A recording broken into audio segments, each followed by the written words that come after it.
ადრესატი ბიზინა ივანიშვილი არ არის, რასაც ახლა მე ვიტყვი. ადრესატი არის ყველა, ვინც გამობიზინებულია.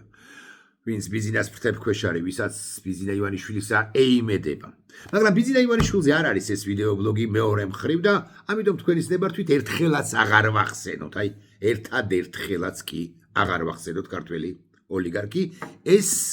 ვიდეო ბლოგი რუსეთზეა, რუსეთ-უკრაინის ომზე თუ გნებავთ ვიტყვი ასე და თუ გნებავთ ვიტყვი ასე რუსეთ-უკრაინის ომზე და კონკრეტულად პრეზიდენტ პუტინზე, რომელიც კი დაგფირდით რომ აღარ ვახსენებ მეთქი, მაგრამ ბიზინას პატრონია. ჩრდილოეთში გამაგრებული დიქტატორი ვლადიმირ და არა ვლადიმერ პუტინი. რამდენ ხანს შეიძლება იცხოვროს მან ილუზიაში? რამდენ ხანს შეიძლება რომ მას ატყუებდნენ მისივე გენერლები და რამდენ ხანს შეიძლება რომ მას სჯეროდეს რომ უკრაინაში რუსეთი იმარჯვებს? ეს ძალიან უკიდურესად მეტად ძალიან საინტერესო საკითხია. მის დედაქალაქ მოსკოვში მას ეუბნებიან, რომ რუსულად ვიტყვი თქვენის ნებართვით, всё идёт по плану, ყველაფერი გეგმის მიხედვით მიდის და ამას ეუბნებიან იმ დროს, როდესაც 1400 კილომეტრში უკრაინის საზღვრიდან, უკრაინის სახელმწიფო საზღვრიდან მისი სამხედრო სამრეწველო კომპლექსის გული, ასე ვიტყვი, უმნიშვნელოვანესი ობიექტი ნადგურდება იწვის და ეს ადასტურებს რომ ეს ომი აღარ მიმდინარეობს მხოლოდ უკრაინაში, ამის სხვა მადასტურებლებიც არსებობს, სხვა ინდიკატორების თუ მადასტურებლებიც არსებობს და ეს კიდევ ერთხელ ადასტურებს იმას, რომ ომის არეალი როგორც ასეთი უფრო გაფართოვდა, მეტად გაფართოვდა და ეს სხვაგვარი ომიც არის. ეს არის ომი რეალობასა და იმ ილუზიას შორის, რომლის ქვეშაც, რომლის ტყვეობაშიც იმყოფება პრეზიდენტი პუტინი. შაბათს რეალობა კიდევ უფრო რუსეთისთვის კიდევ უფრო მძიმე გახდა და რა მოხდა სინამდვილეში, ამაზე უნდა ვილაპარაკოთ. უკრაინამ დაარტყა რუსეთის სიღრმეში მდებარე ძალიან სტრატეგიულ, ძალიან მნიშვნელოვან, ძალიან სტრატეგიულ ობიექტს. ეს არის ვოტკინსკის მანქანათმშენებელი ქარხანა უდმურტეთის რესპუბლიკაში. ეს არ არის უბრალო ქარხანა, ეს არ არის უბრალო საწარმო, რომ ვიცოდეთ მაინც, ეს არის ადგილი, სადაც იწარმოება რუსეთისთვის კრიტიკულად და სტრატეგიულად მნიშვნელოვანი იარაღი, რომელიც ანადგურებს, ეს იარაღი ანადგურებს უკრაინის ქალაქებს. უკრაინამ მოახერხა და 1400, აი წარმოიდგინეთ, საქართველოს სიგრძე თბილისიდან ბათუმამდე არის 380 კილო, 400 კილომეტრი, სამჯერ და სამნახევარჯერ მეტ მანძილზე დაარტყა უკრაინამ რუსეთს ამ ტერიტორიაზე უდმურტეთში. ეს არის ძალიან მნიშვნელოვანი ობიექტი. აქ იწარმოება ისკანდერი ბალისტიკური რაკეტა, რომლის სახელი, თავად სახელწოდება თუ სახელწოდება, ხო, უკრაინაში მაინც რაღაც ერთგვარ შიშის მოგვრას, შიშთანაც არის დაკავშირებული, შიშს გვრის ადამიანებს, არა მხოლოდ უკრაინაში, არამედ მთელი მსოფლიოს მასშტაბით, როგორც კი გავიგებთ, რომ ისკანდერი იწარმოება სადღაც არის ისკანდერი, არის ჩამოვარდნილი, ბუნებრივია ჩვენ ყველას მთელ მსოფლიოში აფრთხობს ეს ამბავი ეშინია და სწორედ იქ, სადაც იწარმოება ისკანდერი, სწორედ იქ გულში კვლავ ვიმეორებ უკრაინელებმა დაარტყეს რუსეთს. აქვე მზადდება ამავე ქარხანაში სტრატეგიული სისტემები, რომლებიც რუსული ბირთვული ქობინების მატარებელია. ეს ნიშნავს, რომ ეს უნდა გავიგოთ, გავისიგრძეგაროთ, რომ ეს არ იყო მხოლოდ დარტყმა მხოლოდ შენობაზე, ეს იყო დარტყმა სისტემაზე თუ გნებავთ, ასე ვიტყვი, ეს იყო დარტყმა შესაძლებლობაზე, ეს იყო დემონსტრირება, რომ უკრაინა მისწვდება ყველაფერს, ამაზე კიდევ ვილაპარაკებთ, მისწვდება ყველაფერს, რაც ხელის გაწვდენაზეა, არ ხელის გაწვდენის ხელის გაწვდენის მიღმა. მთავარი აქ არის სხვა რამე, მთავარი ის კი არ არის, რომ რამდენი კვადრატული მეტრი თუ კილომეტრი დაინგრა, ხო იქ უზარმაზარი რაღაც დაზიანება მიიღო ამ ქარხანამ, მთავარია რა დაინგრა, რა ინგრევა და დაინგრა ფსიქოლოგიურად უკვე მესამედ მინიმუმ უკრაინის მიერ. რუსეთის სამხედრო ელიტა 10 წლების განმავლობაში დარწმუნებული იყო, რომ მათი სამრეწველო ზურგი არის როგორც თქვა, ახლა უსაფრთხოების ზონაში, ანუ ვერავინ ვერ მისწვდება მის სამხედრო სისტემებს, სამხედრო სამრეწველო კომპლექსებს და ეს სამხედრო სამრეწველო კომპლექსის სიღრმეში არსებობა იყო კომფორტი მისთვის რუსეთის სამხედრო ელიტისათვის, იმიტომ რომ ფიქრობდნენ და ახლაც ალბათ ფიქრობენ, ნაწილობრივ მაინც ყოველ შემთხვევაში, რომ ეს ხელშეუხებელი ზონები ვერც ერთი სერიოზული, არათუ უკრაინისათვის, არამედ სერიოზული მოწინააღმდეგისთვისაც კი არის ხელმიუწვდომელი თითოეული მათგანი. ვოტკინსკი იერიშმა ეს რეალურად ეს მითიც დაანგრია 1400 კილომეტრი აღმოჩნდა რომ არ არის არანაირი დაუძლეველი სიღრმე, დაუძლეველი მანძილი და შეუხებელი წერტილი, ხელშეუხებელი წერტილი ვიტყვი ასე. ახლა ვიკითხოთ პუტინი თავად ამ ყველაფერს ხვდება თუ არა. პუტინი რეალობას გრძნობს თუ პუტინი ილუზიებშია და ეს ინფორმაცია მიდის კი პუტინამდე, საერთოდ მიდის კი კრემლამდე, საერთოდ სრულ სიმართლეს ეუბნებიან თუ არა, თუ მაინც არის რაღაც შერბილებული ვერსიები, რომელსაც თავაზობდნენ ამ შეშლილ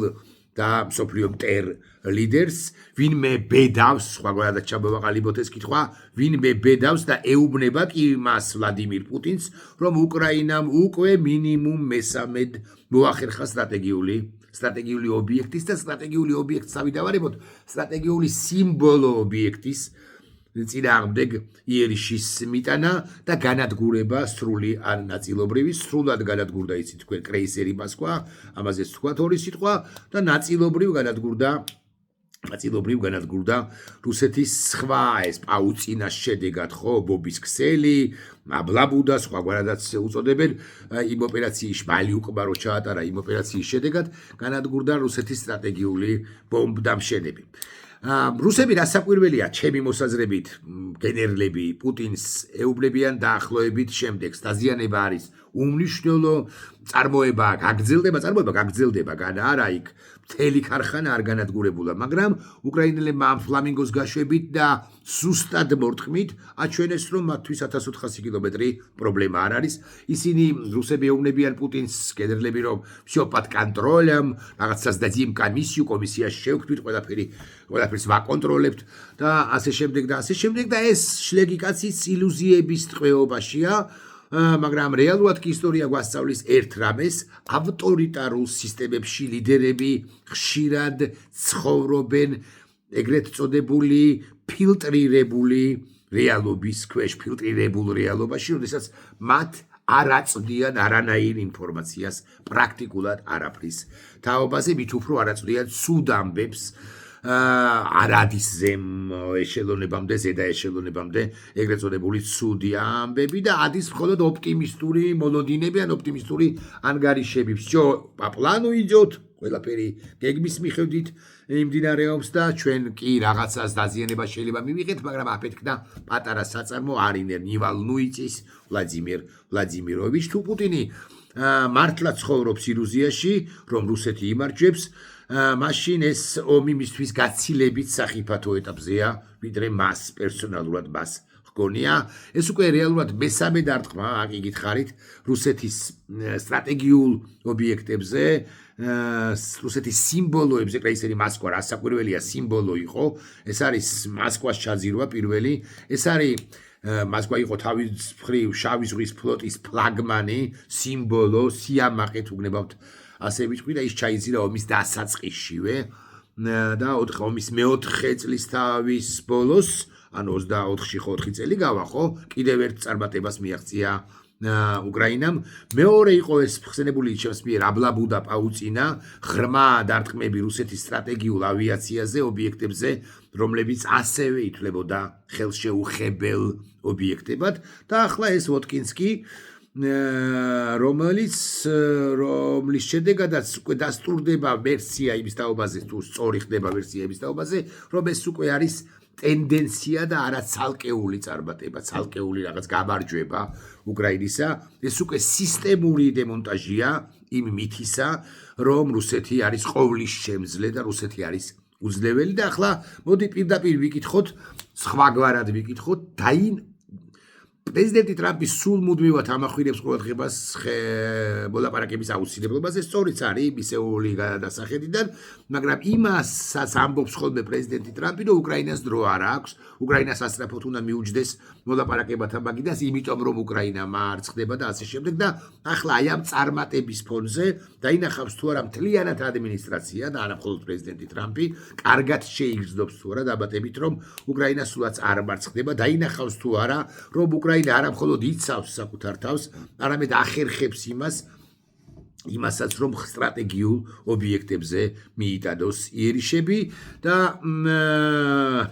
იქნება სხვა რამე მოვისპიროთ, მაგალითად მოვისპიროთ ისევ და ისევ უფრო ამერიკიდან ალბათ და ნაკლებად ევროპიდან, რომ უკრაინა ჩიხშია და დროა კომპრომისების და ასე შემდეგ, არამედ არის დრო კომპრომისების არ დამდგარა რეალურად, იმიტომ რომ აქ იგითხარით, რომ 1400 კილომეტრის სიღრმეში მიიტანა იერიში უკრაინამ და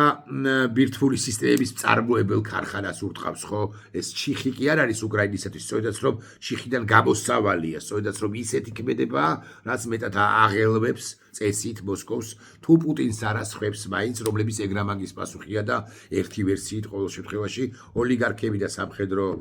ები შეიძლება ემზადებიან კიდეც სამხედრო და სახელმწიფო გადატრიალებისათვის და პუტინის ჩამოგდებისათვის და დასავლეთთან ურთიერთობების ამ ხრივ თუ ამის შედეგად გადატვირთვისათვის. მოკლედ, ვაშინგტონი ან სხვა რომელიმე დედაქალაქი კიდევ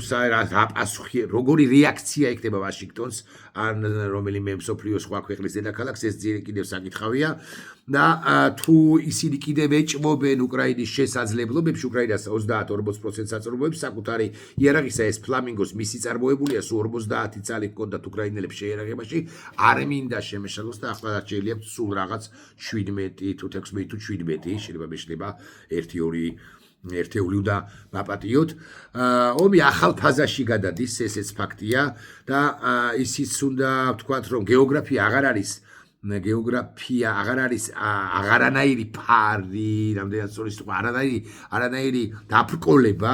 ხო, ერთის მხრივ უკრაინის ტერიტორია აქვს ოკუპირებული რუსეთს, მაგრამ უკრაინასაც ჰქონდა ოკუპირებული გარკვეული 10 თვის განმავლობაში დაახლოებით რუსეთის ერთი ოლქის ერთი მნიშვნელოვანი ნაწილი, მნიშვნელოვანი გეოგრაფიულადაც და სტრატეგიულადაც კურსკი იგულისხმება. უკრაინა მეორე რამეში სჯაბნის ამვეება სახელმწიფო რუსეთს და ომი აღარ არის მხოლოდ ესე წავიწიე წინ სახმელეთო ჯარებით, ეს არის მათ შორის ომი ტექნოლოგიებით, სადაზვერვო ინფორმაციებით, ფთოსანი რაკეტებით, დრონებით, რომელშიც უკრაინას აქვს მნიშვნელოვანი ან გარკვეული უპირატესობა და ყველამ კარგად უნდა გავიგოს, თუ თქვათ მე გავიგოთ, რომ მეორე მსოფლიო ომისაგან განსხვავებით, სახმელეთო რასაკვირველი ოპერაცია მნიშვნელოვანია, მაგრამ ასევე მნიშვნელოვანია, რომ ყველაფერს მისწვდეს მოწინააღმდეგე მხარე და რუსეთი როგორც დაბალგანვითა ტექნოლოგიურად შედარებით დაბალგანვითარებული ქვეყანა ამ თვალსაზრისით ვერ ეწევა უკრაინას ეს ფლამინგოებიც,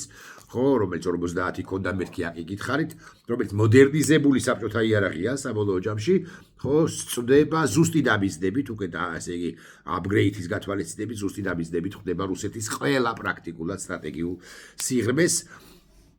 და რუსეთმა უნდა გაიგოს, რომ და შეიგრძნოს ეს, რომ რაღაი ის ქმნის ისკანდერს, ასე მაგალითად, ანუ იარაღს, რომელიც კლავს, შესაბამისად მას მისწვდებიან, ადრე იქნება თუ გვიან და ესეც ძალიან მნიშვნელოვანია. ეხლა კიდევ ერთი მნიშვნელოვანი ამბავი თუ პასაჟი არის ის, რომ ყოველ ჯერზე, როცა უკრაინაში საცხოვრებელ კორპუსს რაკეტა ეცემა, ვიღაცა ამბობს, რომ ეს არის სამხედრო აუცილებლობა, ამას ამბობენ მათ შორის თბილისშიც, ხო, როცა რუსების გამართლება ცდილობენ ღიად თუ ფარულად ქართული რუსული ოცნების წარმომადგენლები, არა, სამხედრო აუცილებლობაა დარტყმა იქ, სადაც ეს რაკეტები კეთდება, ანუ ეს ისკანდერები კეთდება და ასე შემდეგ. აი სამხედრო აუცილებლობა, სტრატეგიული აუცილებლობა, სწორედ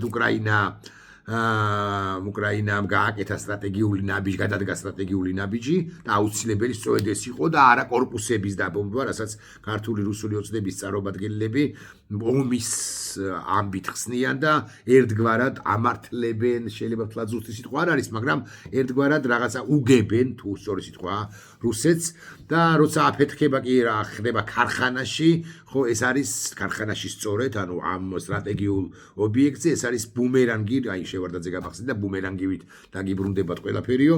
ხო ეს არის ბუმერანგი, რომელიც უბრუნდება რუსეთს, ომი ბრუნდება სწორედ იქ, სადაც ის დაიგეგმა, ომი ბრუნდება მოსკოვში და არ გამორიცხოთ, რომ ომი თუ გაგრძელდა 2 წელიწადი მაინც მოსკოვის სიახლოვეშიც კი მოსკოვი ხო თითქოს დაცული, ნამდვილად დაცული ქალაქია, პადმასკოვიეში ჩამოვარდეს რომელიმე ერთი ფლამინგო თუ სხვა რომელიმე რაკეტა და ამით უშუალოდ მოსკოვში შეიქმნას შიში და პანიკა ომის გამო რომ მიუკაკუნოს რუსეთის მოსახლეობასაც. ვოსკინსკი მხოლოდ შენობა არ არის, ესეც კიდევ ერთხელ ვთქვათ, ეს არის სიგნალი კრემლისათვის, რომ სიღრმე როგორც ასეთი აღარ არსებობს, სიგნალი პუტინისათვის, რომ ის ინფორმაციულ ვაკუუმშია და თუ გაიგებს სიმართლეს თქვათ უკეთესი და უნდა დასაჯოს საკუთარივე გენერლები და მთავარი რაც არის უნდა შეწყვიტოს ომი, რაც ესოდენ სასიცოცხლო თავშეცილებელია უკრაინისათვის და გავბედავდა ვიტყვი რუსეთისთვისაც თუ რუსეთს გადარჩენა უნდა შეწყვიტოს როგორც სამართლიანი პირობებით და არა ისე როგორც თვითონ ითხოვს და რეალობა